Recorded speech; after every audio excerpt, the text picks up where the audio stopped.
Guys, I got my license. Awal tahun ini aku masih nggak percaya aku bisa naik motor, bawa motor, dan akhirnya kita bisa. Setelah itu ada ketidakpercayaan selanjutnya. Aku bisa dapet SIM C tanpa calo. And we did it. I want to share the story with you because you are the part of it. Kalian teman-teman aku untuk belajar naik motor ketika tangan kita masih gemetaran. I will say this is the part of growth mindset. Mungkin kalian udah sering dengar istilah growth mindset dan juga fixed mindset. Dimana ketika kita punya growth mindset ini, kita merasa kemampuan itu sifatnya bisa dilatih atau dikembangkan. Sedangkan orang-orang yang fixed mindset biasanya bilang, aku memang nggak jago nyetir, aku memang nggak bisa berkendara, aku memang nggak bisa public speaking. Lebih menyalahkan keadaan daripada berusaha untuk mencoba dan mengembangkan kemampuannya. So, aku terapin juga mindset ini ketika daftar SIM. Ketika ngobrol-ngobrol sama beberapa teman, habis itu aku tanya pendapat beberapa saudara, mereka bilang lebih baik pakai calo.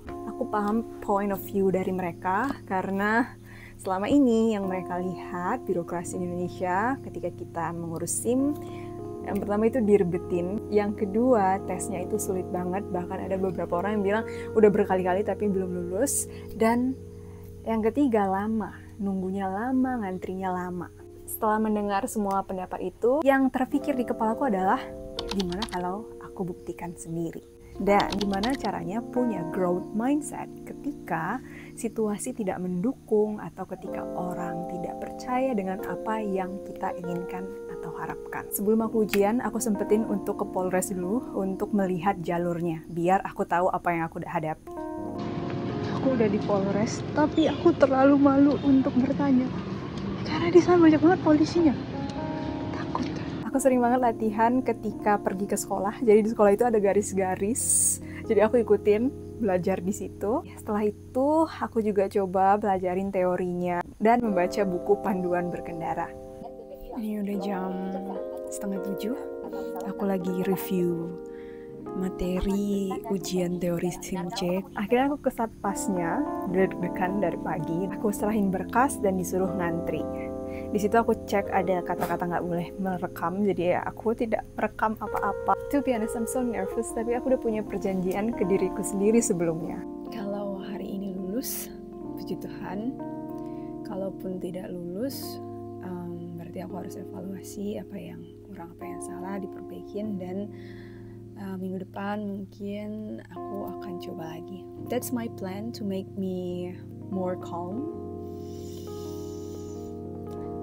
Hal pertama yang kita lakukan sampai sana kita foto dulu. Setelah itu nanti kita akan dipanggil untuk tes teori. Di tes teorinya I think it's easy karena semua soalnya udah ada di internet dan juga sudah ada panduannya. Kita harus aware kalau tes itu fungsinya untuk membuat kita paham tentang peraturan lalu lintas, apa yang harus kita lakukan ketika berkendara, bukan untuk menguji kita masuk PTN. Jadi karena punya mindset seperti itu, aku nggak jadi terlalu takut selama aku udah tahu apa rambu-rambu, bagaimana cara berkendara yang benar. Puji Tuhan aku lulus. Nilai batas minimum itu adalah 70, sedangkan nilaiku sekitar 86. Dan yang paling membuat aku nervous adalah ujian prakteknya, of course, ya. Kita ke lapangan, di situ aku bisa pakai motor sendiri, jadi aku lebih tenang. Dan kata bapaknya nggak bisa mengulang, jadi sekali go, kalau gagal kita bisa mengulang di minggu depan, 1 minggu setelah itu. It makes a lot of pressure on me. So, yang paling aku ingat pada saat itu adalah sebelum gas, aku tarik nafas yang dalam dan aku yakinkan diriku aku bisa mengendalikan rem dan gasnya. Aku selalu bilang di hatiku, kamu yang kontrol rem dan gasnya, Fen. Kamu yang kontrol rem dan gasnya, Fen. Dan ketika belokan-belokan itu terjadi, I did it, guys. Setelah itu nggak ada tes di jalan raya. Si bapak kayaknya kasih checklist di 1 lembar penilaian itu dan aku kembali ke kantor untuk membayar 100.000 sebagai uang mencetak kartu.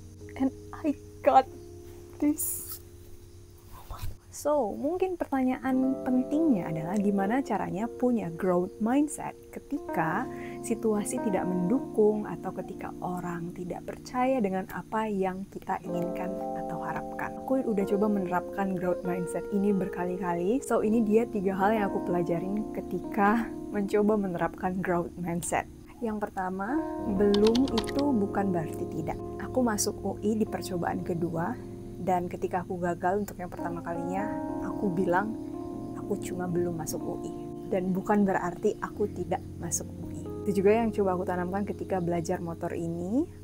Aku belum bisa naik motor, bukan aku tidak bisa naik motor. Seringnya ketika kita gagal, kita langsung memvonis bahwa kita tidak bisa melakukan hal tersebut. Menurutku itu kerugian besar untuk diri kita sendiri. Itu namanya merendahkan diri sendiri. Karena ketika kita bilang belum, masih banyak ruang untuk belajar. There is a room for improvement. Tapi ketika kita bilang tidak, kita udah kayak divonis mati.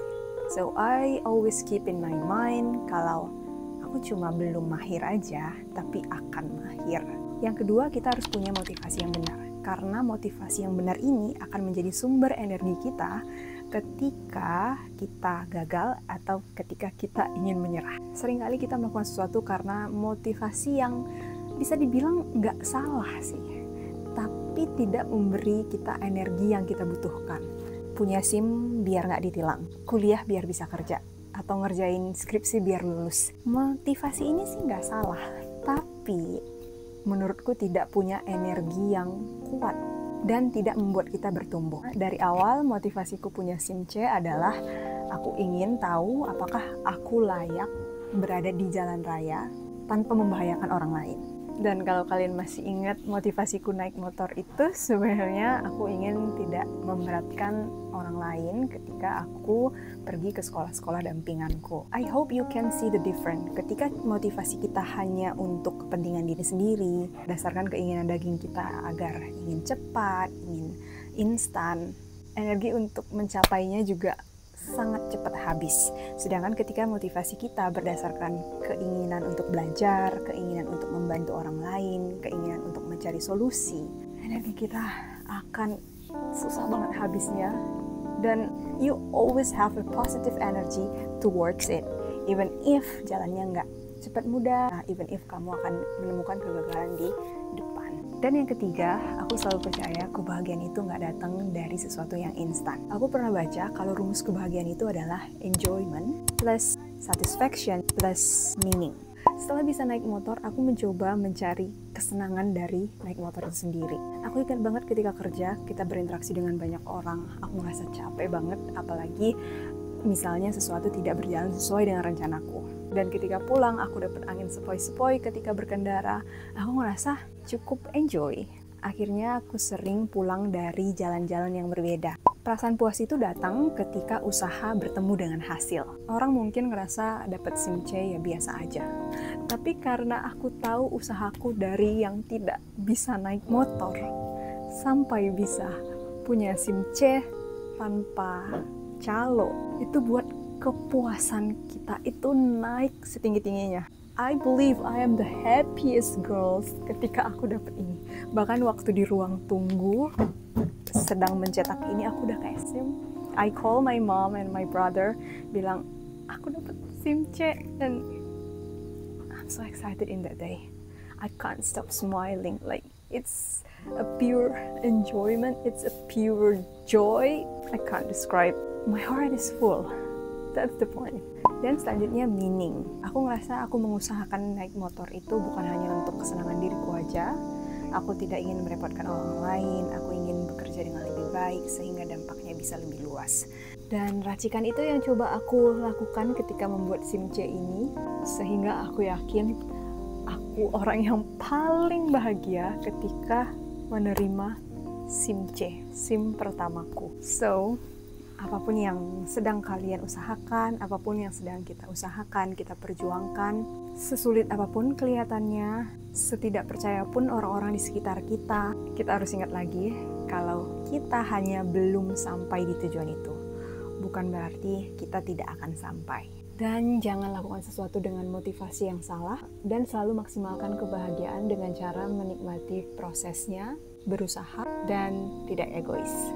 So, good luck for your adventure. Aku juga menantikan petualangan-petualangan lainnya, eksplorasi-eksplorasi lainnya. Good luck dan ketemu lagi ya.